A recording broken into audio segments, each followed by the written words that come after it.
Bismillahirrahmanirrahim. Assalamualaikum warahmatullahi wabarakatuh.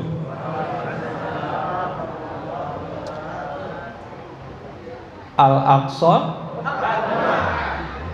Al-Aqsa, Al-Aqsa, Al-Aqsa. Alhamdulillah ya. Innal hamdalillah nahmaduhu wa nasta'inuhu wa nastaghfiruh wa na'udzu billahi min syururi anfusina wa min sayyiati a'malina. Man yahdihillahu fala mudhillalah wa ma yudlil fala hadiyalah. Asyhadu an la ilaha illallah wa asyhadu anna Muhammadan abduhu wa rasuluh. Allahumma salli wa sallim wa barik ala sayyidina Muhammadin wa ala alihi wa ashabihi wat tabi'ina bi ihsanin ila yaumiddin. Qala Allah ta'ala fil Qur'anil Karim, a'udzu billahi minasy syaithanir rajim. Wala tahinu wala tahzanu wa antumul a'launa in kuntum mu'minin. Iyamsaskum qarhum faqad massal qauma qarhum mithluh wa tilkal ayyamu nudawiluha bainan nasi waliya'lamallahu alladhina amanu wa yattakhidha minkum syuhada wallahu la yuhibbudz zalimin. Shadaqallahul adzim. Alhamdulillahirabbil alamin. Segala puji marilah kita panjatkan kepada Allah Subhanahu wa taala yang memberikan kepada kita hari ini sebuah kesempatan terbaik. Para ikhwan dan akhwat yang kami hormati, yang sama-sama mengharapkan ridha Allah Subhanahu wa taala, betulkah kehadiran para ikhwan dan akhwat hari ini adalah waktu terbaik? Yakin nggak? Kenapa harus yakin? Karena tidak semua orang memiliki kesempatan seperti ini. Betul? Untuk duduk ya, kemudian mendengarkan nasihat, mendengarkan Al-Quran, mendengarkan hadis-hadis dari baginda Rasulullah Sallallahu Alaihi Wasallam, maupun beberapa penjelasan-penjelasan serta keilmuan-keilmuan yang lain. Tadi Naib sampaikan, sepulang dari sini semoga kita mendapatkan ilmu yang bermanfaat. Dapat nggak tadi dapat ilmu? Dapat? Ya, insya Allah itu ilmu. Tapi yang paling utama adalah ketika kita duduk di dalam masjid, meskipun ada beberapa yang lelah mungkin, tapi tidak mengurangi pahala yang akan diterima, insya Allah.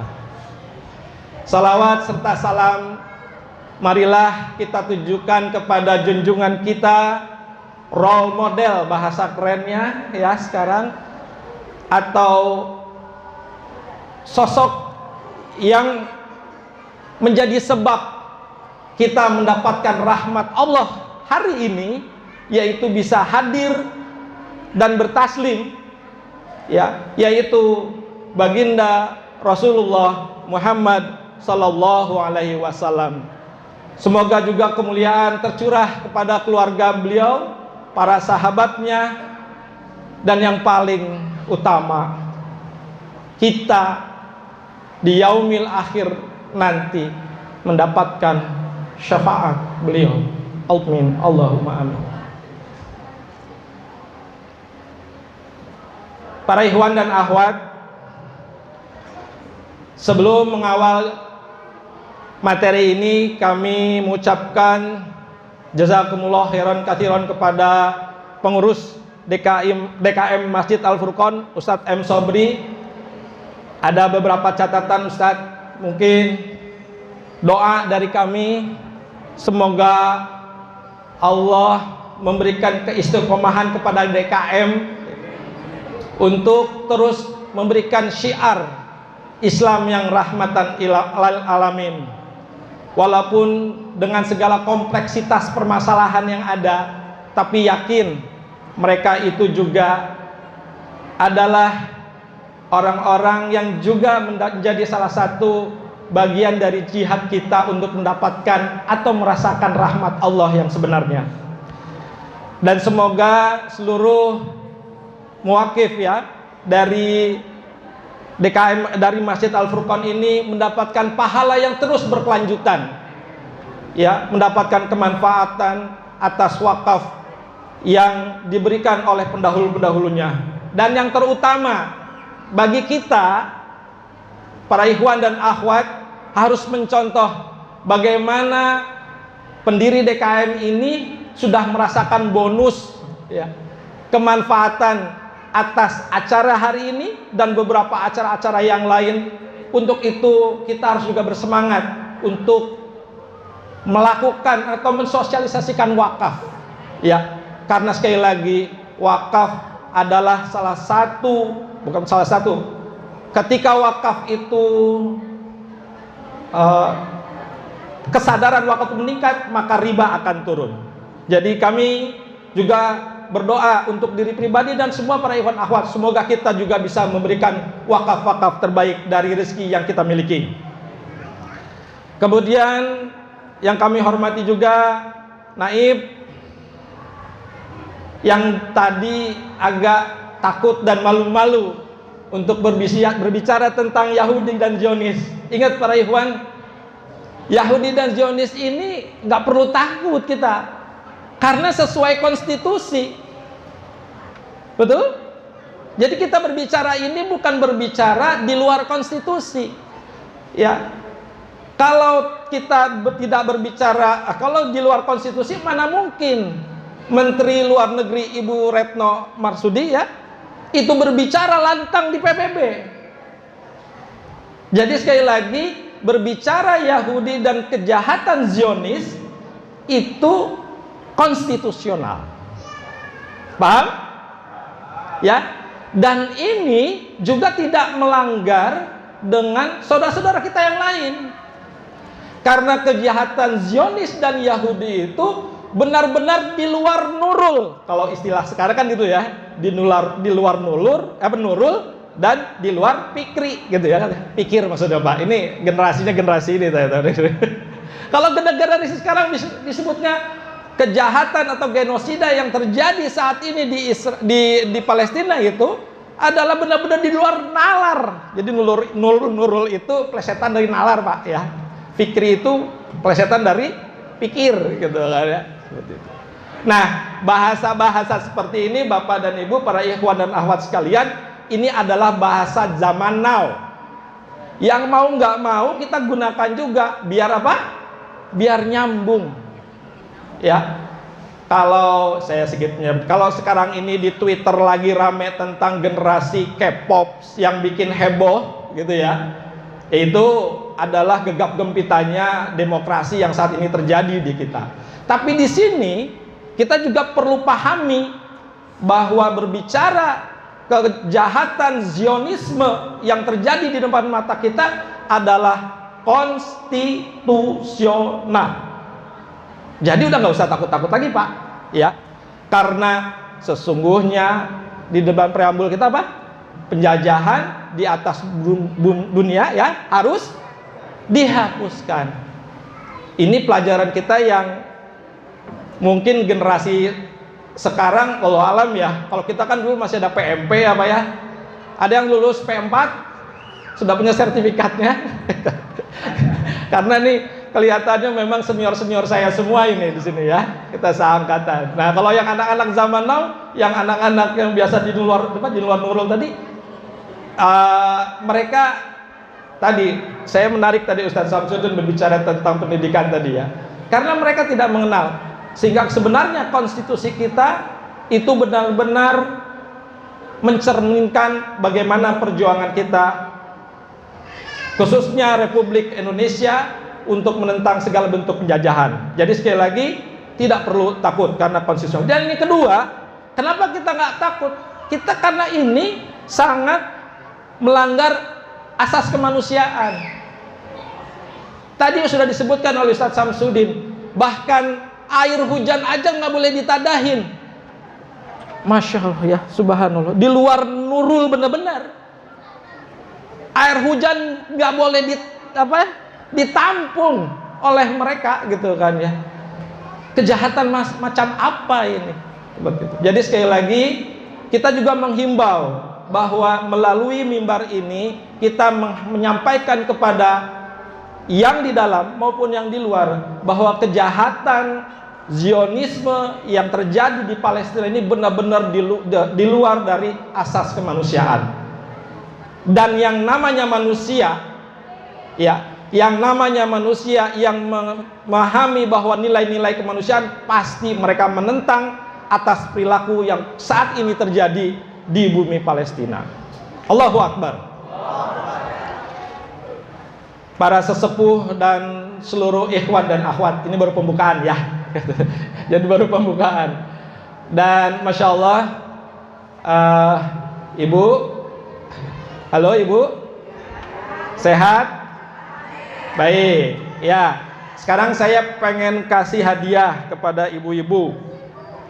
Hadiahnya ada di depan, nanti minta tolong lajnah ya. Siapa yang sudah menginstal Mi'raj News ya, Mina News di Play Store? Ibu-ibu, ada nggak? Ada nggak? Oke. Saya pengen tanya, ibu-ibu. Ini hadiah untuk ibu-ibu. Tadi bapak-bapaknya katanya ngasih masukan ibu-ibu. Nah, kalau ibu-ibu tuh paling seneng dikasih hadiah, ya. Betul? Betul, Bu?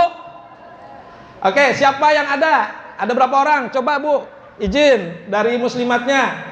Ada yang sudah menginstal aplikasi Mina belum? Wah, baru nginstal nih. Ada belum? Saya hitung sampai 3. Kalau nggak ada yang bilang berarti saya batalkan hadiahnya. 1, 2, 3, angus. Oke ya. Sekarang saya pindah ke bapak-bapak yang para muslimin. Oke.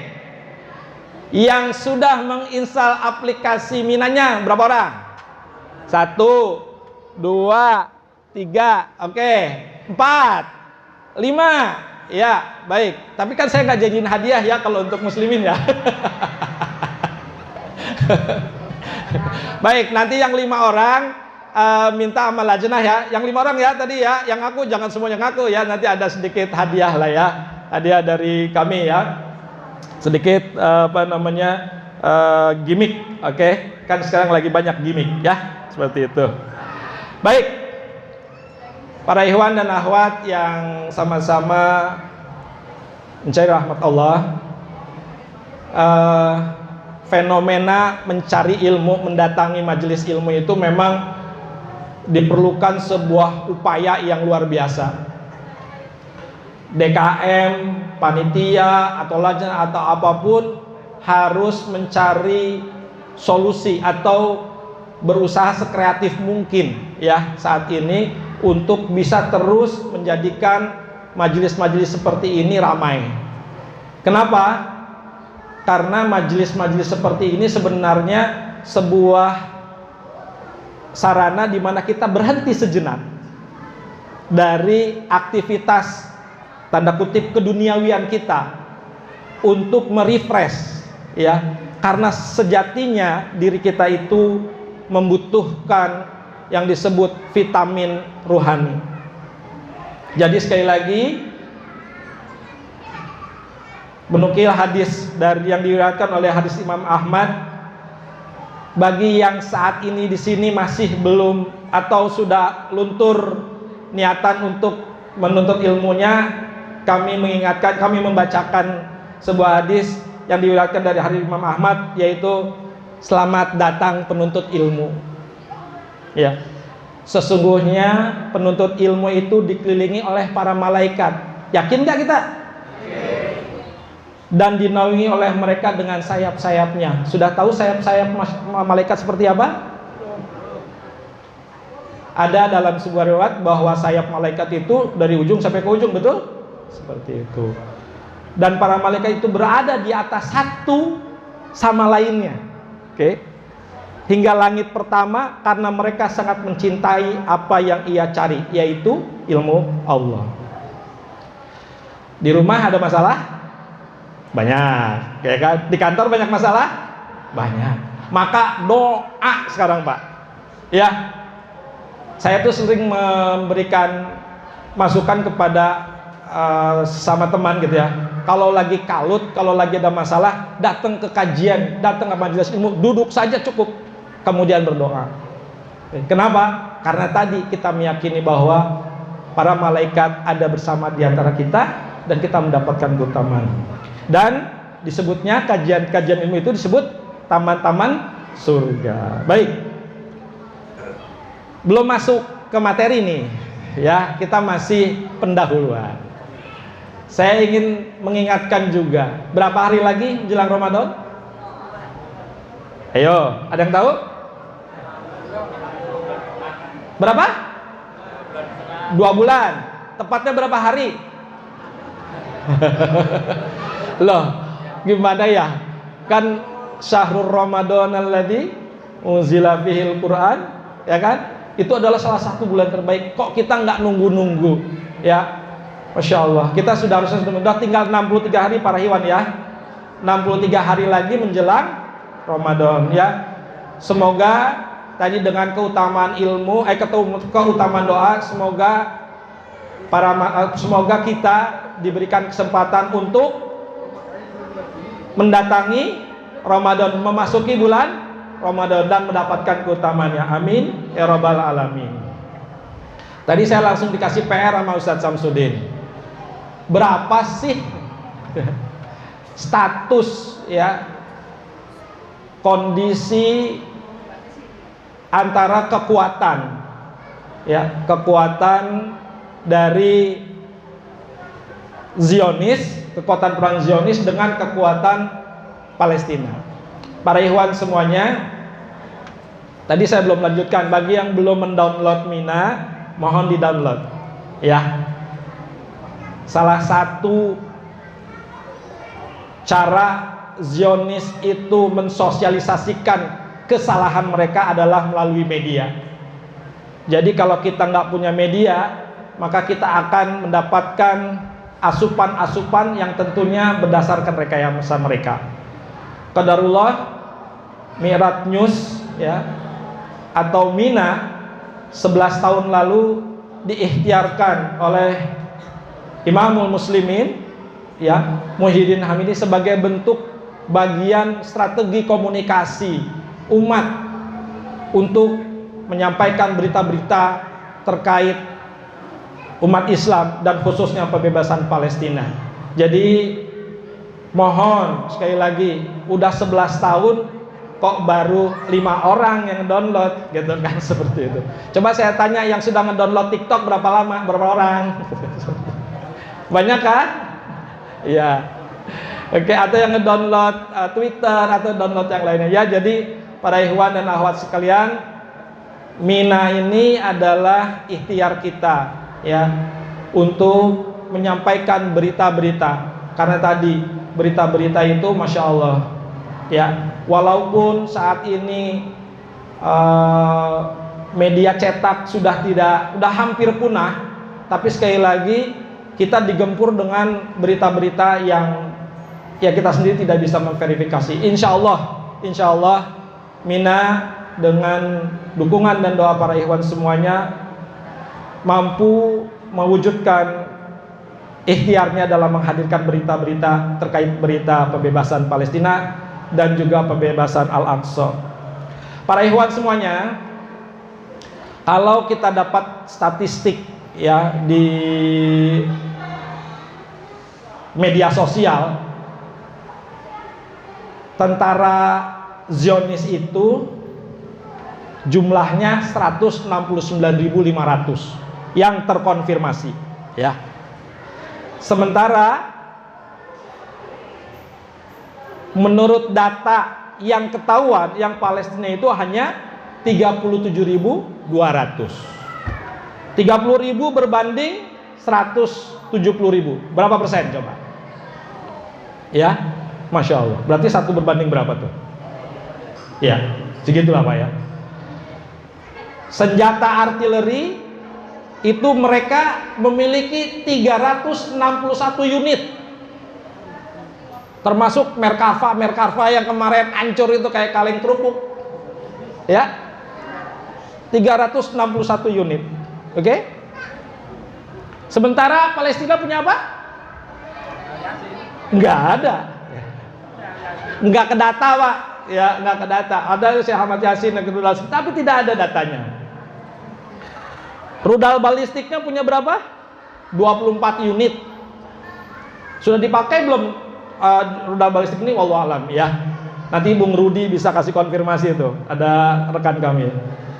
Kemudian berapa yang dimiliki oleh Palestina? Ya, pejuang-pejuang Palestina itu juga tidak diketahui. Maka serangan-serangan kemarin tanggal 7 Oktober yang merupakan 92 hari, tepatnya hari ini, ya kan 7 Oktober, sekarang 7 Januari, itu benar-benar sebuah serangan yang mengagetkan dan menggemparkan. Dan di sini semua skenario yang dilakukan oleh Zionis benar-benar kacau. Aktivitas terakhir mereka itu sudah hampir mencapai, boleh dikatakan, kemenangan ketika lobby-lobby kepada Arab Saudi untuk normalisasi sudah di depan mata. Ya, para ikhwan semuanya. Jadi sebelum tanggal 7 Oktober itu mereka, ya, Zionis laknatullah alaihim itu, mereka melakukan lobby-lobby kepada semua negara-negara untuk melakukan normalisasi. Apa itu normalisasi? Mereka menyatakan bahwa ya setuju dengan 2 negara, atau mungkin menyatakan bahwa mengakui keberadaan Israel. Tapi takdir berkata lain. Allah mentakdirkan para pejuang, ingat ini pejuang ya, bukan label terorisme, ini pejuang, seperti yang disampaikan tadi Ustadz Samsudin. Orang datang, mereka pendatang, kemudian mereka numpang tidur sebentar, tiba-tiba ngakuin. Jadi sekali lagi mereka adalah pejuang, sebagaimana pejuang-pejuang Indonesia pada perjuangan kemerdekaan. Dan biasa memang para pejuang itu dilabeli dengan label teroris. Jadi wajar, sunatullah. Tapi sekali lagi, di sini kita melihat bagaimana aksi tanggal 7 Oktober itu benar-benar mengagetkan dunia. 90 hari sejak tanggal 7 Oktober kemarin, perjuangan masih terjadi. Kita bisa melihat bagaimana luluh lantaknya Gaza. Kita mendapatkan update terus di HP kita, betul nggak? Ya, tapi pertanyaannya, apakah sekarang masih tetap viral? Nah, ternyata 5 hari saya mengadakan riset, ya, di Twitter, atau di Twitter khususnya, ya, apa yang terjadi? Menurun. Ya, karena memang masuk masa kontestasi ini. Pada saat pertemuan dengan beberapa ikhwan di Cilengsi waktu itu, saya sampaikan perjuangan waktu itu Mina dimintakan dimintakan tanggapannya, bahwa sebelum kejadian tanggal 7 Oktober kami menyampaikan bahwa agenda bangsa kita ini memang akhirnya sedikit banyak akan membuat fokus kita tergantikan. Maka saran saya, ya, silahkan kontestasi, tapi kita jangan lupa bahwa secara konstitusional kita harus tetap fokus kepada perjuangan rakyat Palestina. Mari para ikhwan dan akhwat semua yang memiliki gadget, ada nggak punya gadget nggak? Saya tanya. Ada nggak? Nah, kalau kemarin ada TNI ya, tentara apa? TNI kemarin? Tentara apa? Bukan Tentara Nasional Indonesia, tapi apa? Yang kemarin akhirnya berjuang untuk membuat itu? Tentara Netizen Indonesia. Dan terbukti ya, viral bagaimana akhirnya kelakuan anak orang Indonesia dalam dalam meneruskan hobinya untuk apa? Untuk julidisme kepada orang-orang Zionis sana ya, itu benar-benar menjadi viral. Tapi setelah 5 atau 2 pekan terakhir ini turun ya kan, sampai salah satu komandannya Gershnikov itu ya, saudara kita itu saat ini dia lagi dicari oleh Israel karena apa?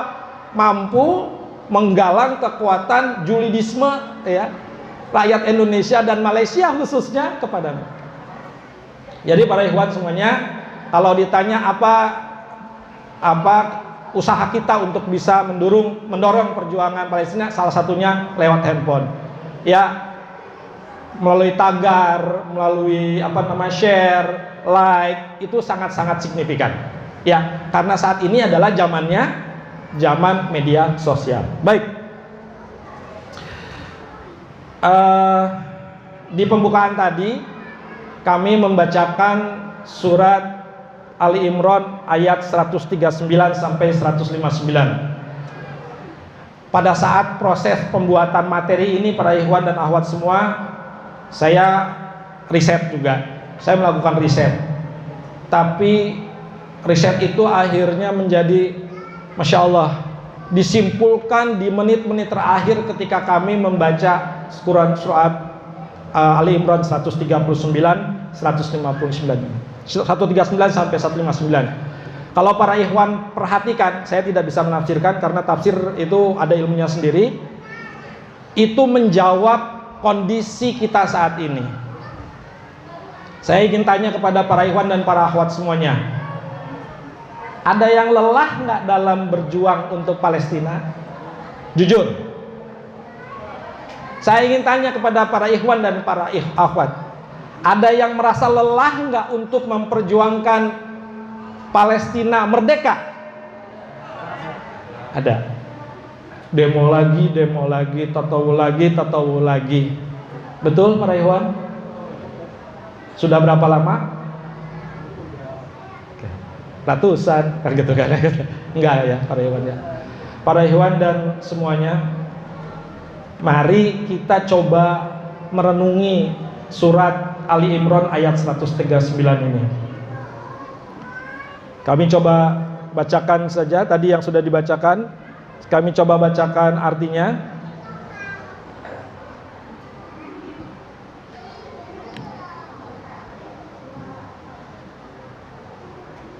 Sudah dibuka semuanya, silakan. Ya. A'udzu billahi minasyaitonir rajim. Wala tahinu wala tahzanu wa antumul a'launa in kuntum mu'minin. Artinya apa? Janganlah kamu merasa lemah dan jangan pula bersedih hati, padahal kamu paling tinggi derajatnya jika kamu orang-orang mukmin. Jadi bagi para ikhwan dan akhwat yang sedang lelah hayati ya, disuruh berangkat lagi untuk demo di depan Kedubes Amerika, untuk demo lagi, ini adalah ayat yang membuat kita di recharge ya. Menurut riwayat, ayat ini turun terkait dengan perang apa? Perang Uhud ya, seperti itu.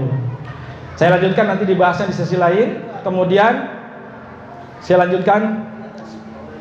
Iyam saskum korhum faqad massal qauma korhum mithluh wa tilkal ayyamu nudawiluha bainan nasi waliya'lamallahu alladhina amanu wa yattaqidha minkum syuhada wallahu la yuhibbuz zalimin. Selamat jalan Ustaz ya, fi amanillah. Jazakallah atas ilmunya.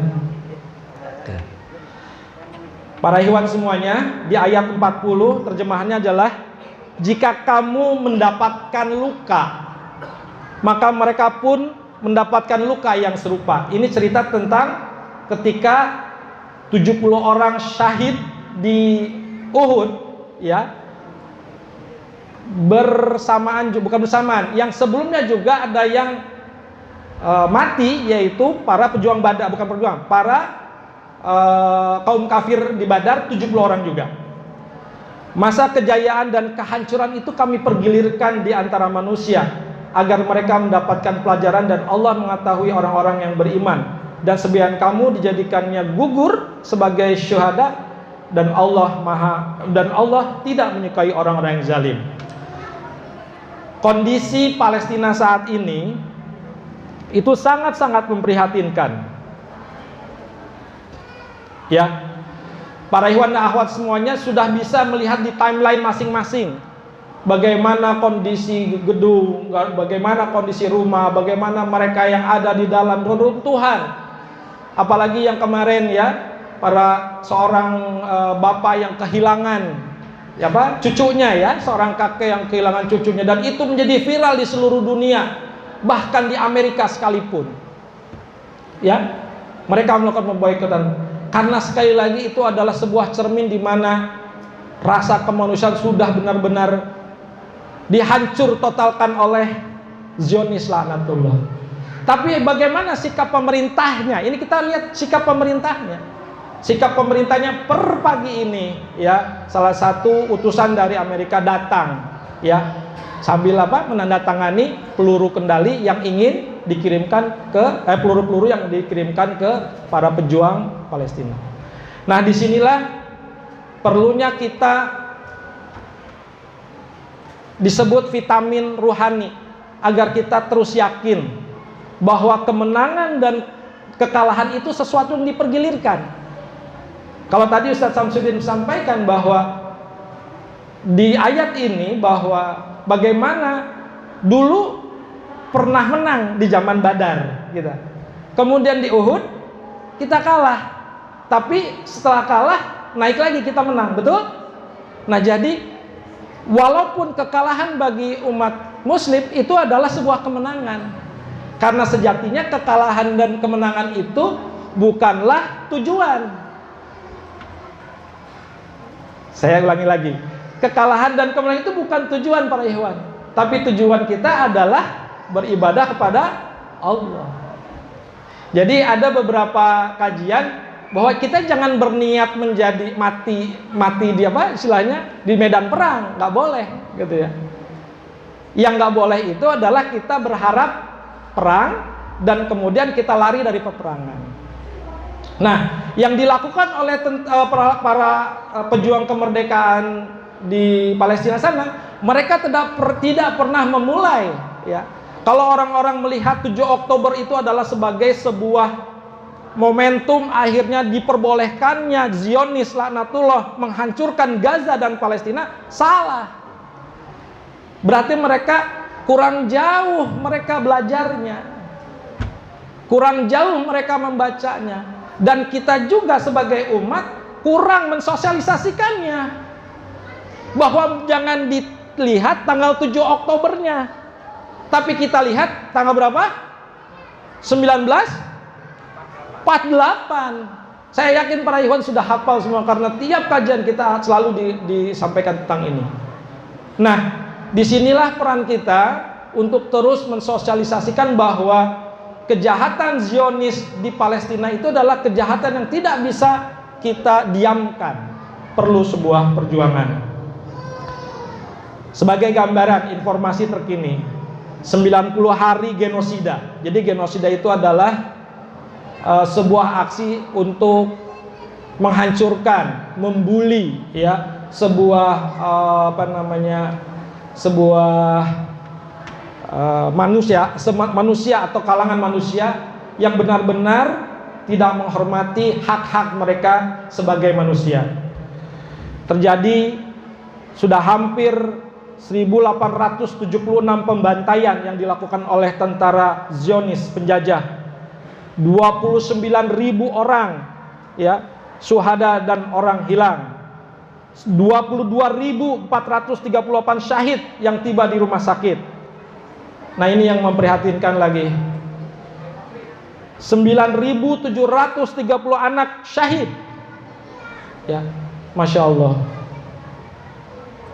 Kok bisa gitu ya? Ada manusia yang melegal, mereka membumi hanguskan atau melawan, ya, atau membuat mati anak-anak gitu.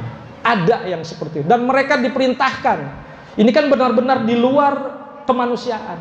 Mereka menganggap anak-anak itu sebagai binatang. Nah, sekali lagi maka kami berbicara di sini bukan berbicara provokasi, tapi kita berbicara konstitusional.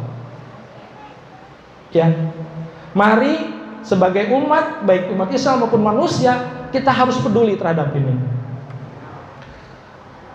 Ya, data-data banyak di mana di website, ya. Dan yang paling penting lagi adalah bagaimana tempat ibadah, bukan hanya masjid, ya. Gereja dihancurkan, gereja yang memiliki nilai historis yang tinggi, ya. Masjid-masjidnya, Masya Allah. Nah, butuh apa lagi? Ya, butuh contoh apa lagi? Butuh kehancuran apa lagi yang harus membuat mata dunia itu bisa melihat bahwa ini adalah sebuah perilaku-perilaku yang tidak beradab. Para ikhwan dan akhwat semuanya, sebagaimana tadi di ayat yang 139, 140, tapi di sisi lain, ya, di sisi lain, Zionis pun mendapatkan kerugian yang sama. Maka tadi kita jangan takut, kita jangan lemah, karena sesungguhnya mereka juga terluka. Ya, tapi kita bukan karena gembira mereka terluka, tapi itu akibat mereka juga melakukan tadi, lu jual, gua beli, kan gitu kalau istilahnya Abu Ubaidah dan tim, ya, seperti itu ya. Ini kan sebuah fenomena baru, Abu Ubaidah. Nah, kita berharap semoga kita semua menjadi Abu Ubaidah dan anak-anak kita juga Abu Ubaidah terbaru, ya, yang tetap santun walaupun dalam peperangan. Masya Allah. Sekarang berbicara tentang bagaimana yang dilakukan, yang terjadi oleh Israel. 90 hari perang di atas Gaza, jumlah korban hilang dan meninggal lebih dari 45.000, ya. Kemudian dan 50, ini ini yang Palestina. Sementara yang Israel itu mereka 12.500 serdadu. Nah, ini yang harus dicatat. Ya, jadi yang meninggal itu, yang mati terbunuh itu adalah serdadu. Ya. Makanya ketika framing terorisme itu tentara Palestina, perjuang Palestina itu membuat sesuatu yang dikhawatirkan, tapi ketika terjadi pertukaran tawanan, apa yang terjadi? Islam menunjukkan bagaimana seharusnya kita berlaku kepada tawanan, dan itu menghancurkan framing yang dibangun oleh Zionis laknatullah. Framing yang muncul bahwa mereka akan dimutilasi, mereka macam, tapi yang terjadi apa? Sampai ada istilah halo gitu ya, goodbye gitu kan, seperti itu. Kok bisa seperti itu? Sementara ketika tawanan Palestina, tawanan Israel yang penduduk atau tentara Palestina yang dilepas, atau masyarakat, ya, bukan tentara, masyarakat Palestina yang dilepas itu dalam kondisi yang memprihatinkan. Seorang ibu yang demikian cantik, ya, sebelumnya dengan mukanya yang akhirnya Masya Allah, subhanallah. Ya, di sini benar-benar akhirnya mereka, ya, boleh dibilang mati kutu, karena perilaku mereka sendiri. Tapi betul, mereka itu nggak peduli sama itu semua. Ya. Nah di sini kami selaku kantor Berita Mina ingin menyampaikan bahwa berita-berita seperti ini perlu kita sosialisasikan. Untuk apa? Untuk menambah semangat kita. Kalau iman itu turun dan naik, sebagaimana diriwayatkan demikian, maka sama perjuangan kita pun seperti itu. Kadang naik, kadang turun semangatnya. Maka dari itu banyak-banyak baca minanews.net, ya. Para ikhwan semuanya, karena kami butuh dukungan dari para ikhwan. Itu salah satunya adalah baca, like, share, seperti itu. Bukan masalah kita akan dapat iklan itu, enggak, ya. Kita terus terang tidak membuka iklan itu secara AdSense saja. Tapi sebenarnya itu bukan sesuatu menjadikan kita ada eksis. Para ikhwan semuanya, 12.500 serdadu Israel diperkirakan akan dinyatakan cacat. Walaupun data sebenarnya bukan segitu, ya, ada sekitar 20.000. Ini juga bagian dari cywar, ya. Informasi itu sedemikian rupa, maka informasi-informasi ini perlu kita gali, dan dunia medsos saat ini sangat memungkinkan kita untuk mendapatkan data terbaru. Agar apa? Bahwa mereka juga terluka, ya. Ketika kita selalu melihat bagaimana yang disebut serbuan titik nol. Bayangkan serbuan titik nol. Para hewan tahu serbuan titik nol? Muncul tiba-tiba di samping tank, kemudian ditempelin, kabur lagi, meledak. Keberanian macam apa kayak gitu. Dan itu menjadi inspirasi bagi kita, bahwa mereka para pejuang Palestina aja bisa, ya. Kenapa kita yang memperjuangkan dengan kondisi yang nyaman ini nggak bisa? Tapi justru di situ adalah perjuangan kita, ya, Pak. Karena kita dalam kondisi yang nyaman, Masya Allah. Padahal kita, orang tua kita dulu, ya, menghadapi hal yang sama, ya.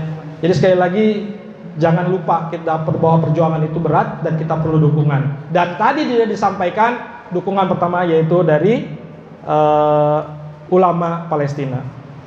Nah, berikutnya, lalu bagaimana kita melawan Zionis ini? Ya. Sekarang kalau kemarin free Palestine, betul? Sekarang dirubah, bukan dirubah, tapi fasenya adalah ceasefire, atau apa? Gencatan senjata. Nah, gencatan senjata ini banyak yang memprakarsai, bisa dibaca juga ada Qatar, ada Mesir juga, bahkan sekarang dari Arab Saudi juga ikut rembuk dalam BRICS, ya. Salah satu upaya untuk menekan. Tapi sekali lagi, lobby dari Zionis ini luar biasa, ya. Mereka mati-matian, tapi sekali lagi mereka sudah rugi hampir 897 triliun uang, Pak, itu, Pak, bukan daun, ya. 897 triliun. Nah, sekarang kalau kita sudah punya ini belum? Ini adalah bukunya Imam, ya, Yakhshallah Mansur, bekerja sama dengan Aqsa Working Group, ya. Di sini saya baca lagi, Masya Allah. Jadi sebenarnya ini peta yang luar biasa, peta kita untuk memahami bagaimana perilaku. Kalau kita tidak memahami bagaimana lawan kita berperilaku, sulit kita menang. Karena ada istilah, memahami pertanyaan itu sebagian dari jawaban. Nah, maka dari itu kami sampaikan beberapa kelemahan Zionis. Yang pertama, berpaham materialisme. Ya, ada di buku ini, silakan dibaca. Nah, saya akan mencari garis benang merahnya. Yang kedua, rakus dunia dan takut mati. Oke. Yang ketiga, membanggakan etnisnya. Ini para ikhwan luar biasa, ya. Mereka itu bangga banget. Padahal mereka itu sangat dilarang untuk melakukan tes DNA. Tahu tes DNA? Ya, untuk mengetahui asal usul mereka. Kalau diusut-usut DNA mereka, ternyata nggak ada yang asli dari Palestina, nggak ada. Mereka akan mengklaim itu wilayah mereka, sementara ternyata di DNA-nya mereka adalah orang-orang Eropa, ada orang Polandia, ada orang yang Belgia, ada yang lain-lainnya, seperti itu. Maka tes DNA itu di Israel sana itu nggak boleh. Kenapa? Karena akan ketahuan belangnya. Ternyata mereka bukan penduduk asli di sana. Ya. Jadi bangga etnisnya, tapi ternyata salah. Paling rakus dunia dan takut mati. Itu ada di Quran surat Al-Baqarah ayat 96. Nah, ini yang juga harus hati-hati juga. Menganggap dagang sama dengan riba. Itu ciri mereka. Yang terakhir, diharamkan memakan makanan yang baik. Saya menulis 6 ciri ini untuk refleksi dalam perjuangan kita. Yang pertama, berpaham materialisme. Materialisme itu sesuatu diukur dengan materi, uang. Nah, mari ini jadi contoh juga kalau dari kita di sini ya, masih ada yang kita butuh duit, kita butuh uang, tapi tidak dijadikan untuk segala-galanya. Ya kan? Jangan taruh harta atau uang itu di dalam hati, tapi di dalam genggamanmu. Kan seperti itu.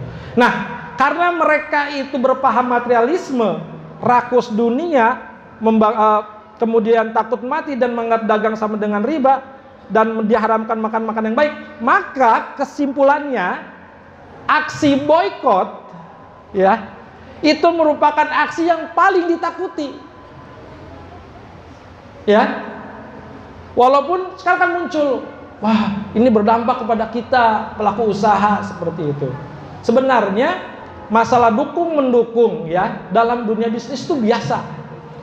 Maka dari itu tadi ketika perspektif umat Islam itu masih nggak mau dagang, atau menyamakan dagang selalu dengan riba, maka kita akan selalu kalah. Alhamdulillah saya pedagang. Dari kecil saya dagang koran, Pak. Ya, saya dagang koran. Sekarang pun dagang nasi padang. Ya, seperti itu. Tadi saya sudah sampaikan ke saja. Di Kapuk ini ada beberapa. Alhamdulillah seperti itu. Karena apa? Karena tadi bukan masalah mendapatkan keuntungannya, tapi ikhtiar kita untuk melawan mereka nih, gitu kan ya. Kalau kita ngelihat ya teman-teman kita gitu ya, yang lain mereka langsung terjun dagang. Maka dari itu, yuk kita wujudkan dagang yang baik, dagang tanpa riba. Nah, karena mereka orientasinya adalah uang, materialisme, maka segala unsur yang kita hancurkan ya, atau yang kita ikhtiarkan untuk menghambat perekonomian mereka melalui boikot, itu efektif. Betul? Apa yang terjadi? Coba. Ketika Houthi menyerang ya kapal-kapal dagang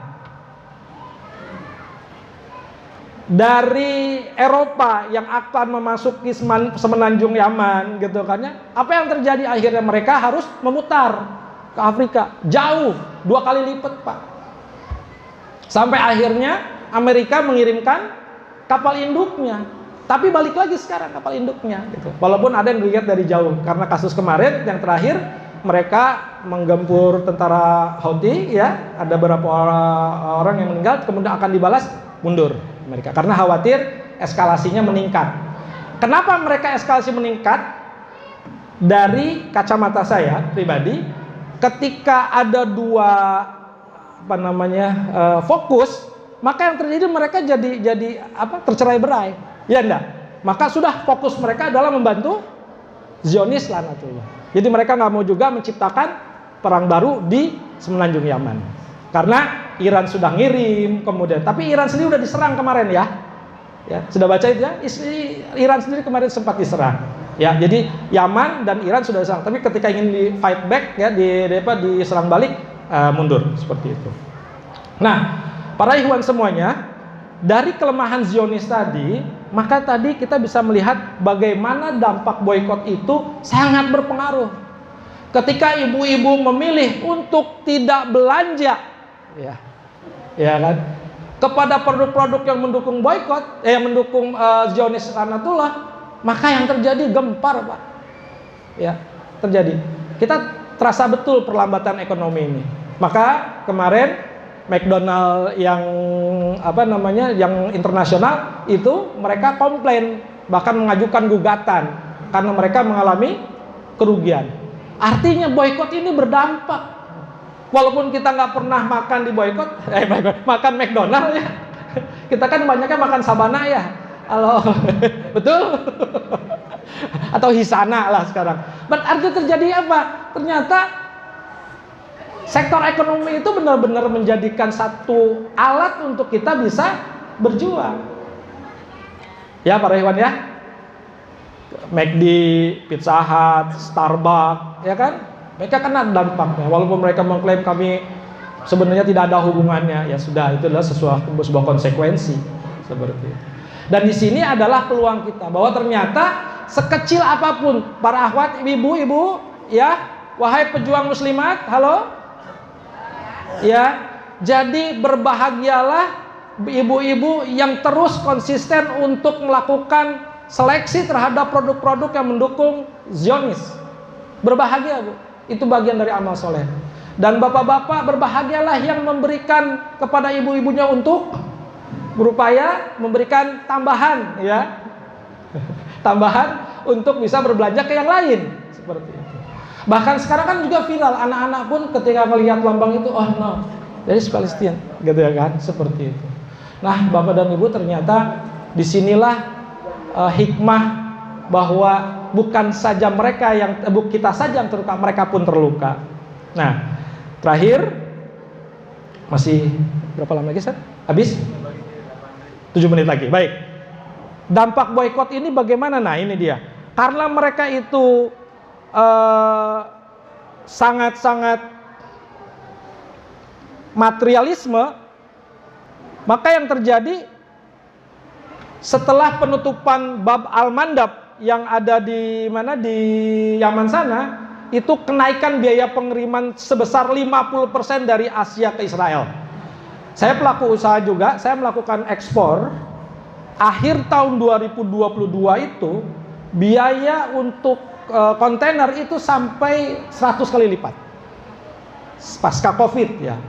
Nah, maka ketika ini terjadi, apa yang terjadi ketika kita ingin mengirim ke barang-barang ke mana, ke Timur Tengah, yang terjadi gimana? Maka akan meningkat juga. Nah, ini yang menjadi ditakuti oleh para pelaku ekonomi.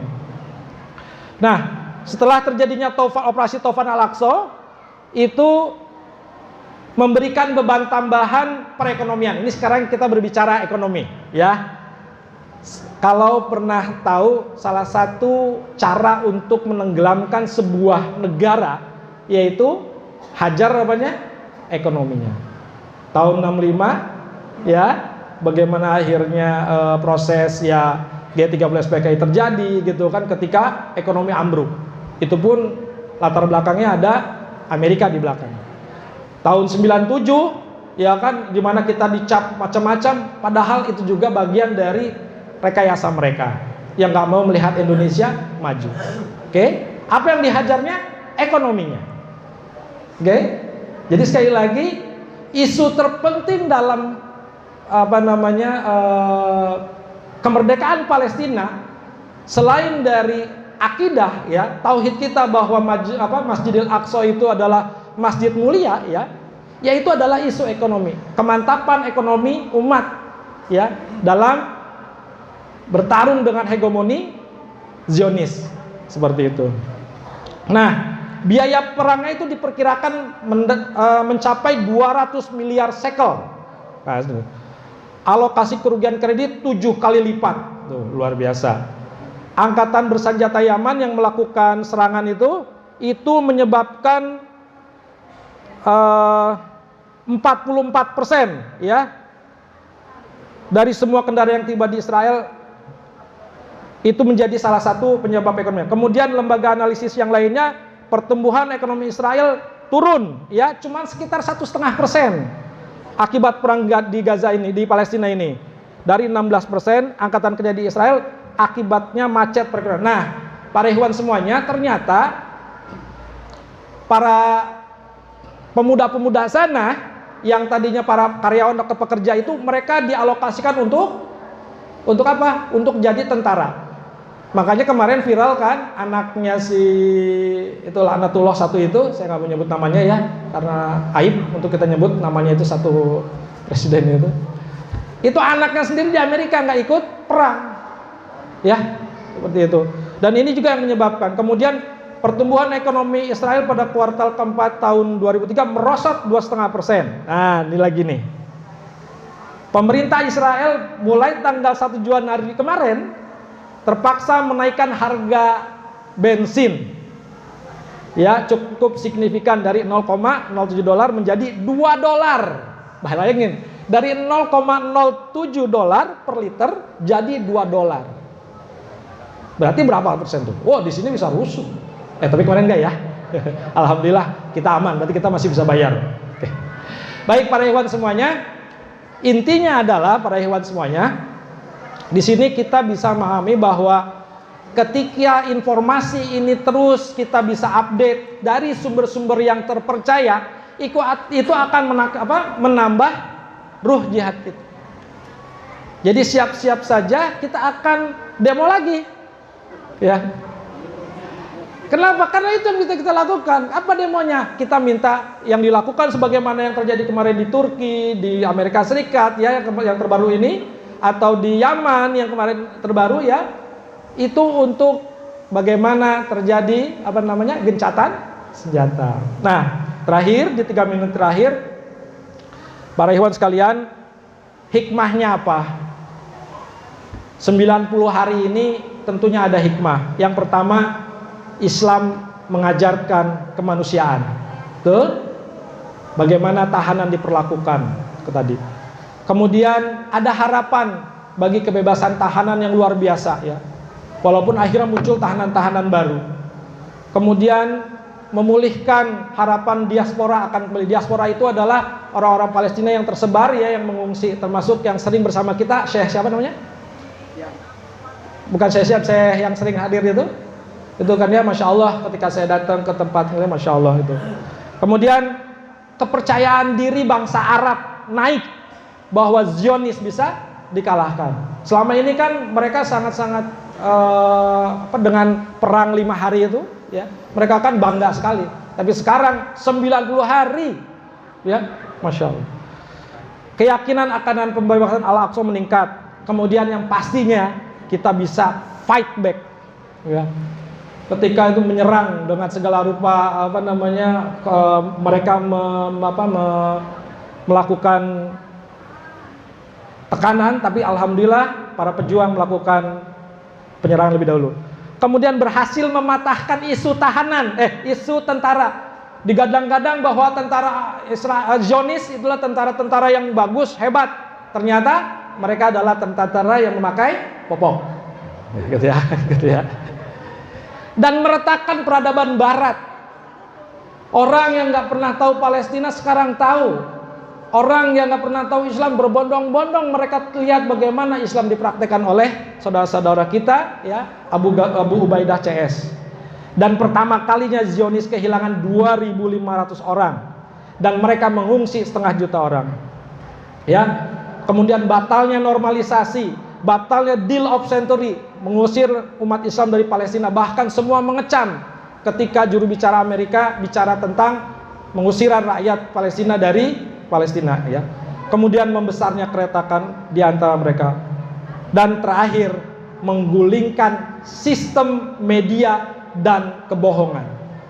Maka dari itu para ikhwan, sekali lagi informasi-informasi seperti ini tentunya informasi-informasi yang perlu kita update. Maka dari itu basyiroh ya, kabar-kabar gembira harus terus disampaikan ya. Untuk siapa? Untuk meningkatkan motivasi kita. Dan Mina, khususnya minanews.net ya, berikhtiar sebagai bagian dari perjuangan kita. Semoga Allah meridhoi kita. Wallahu a'lam bishawab. Billahi taufiq wal hidayah. Assalamualaikum warahmatullahi wabarakatuh. Al-Aqsa, Al-Aqsa, Al-Aqsa.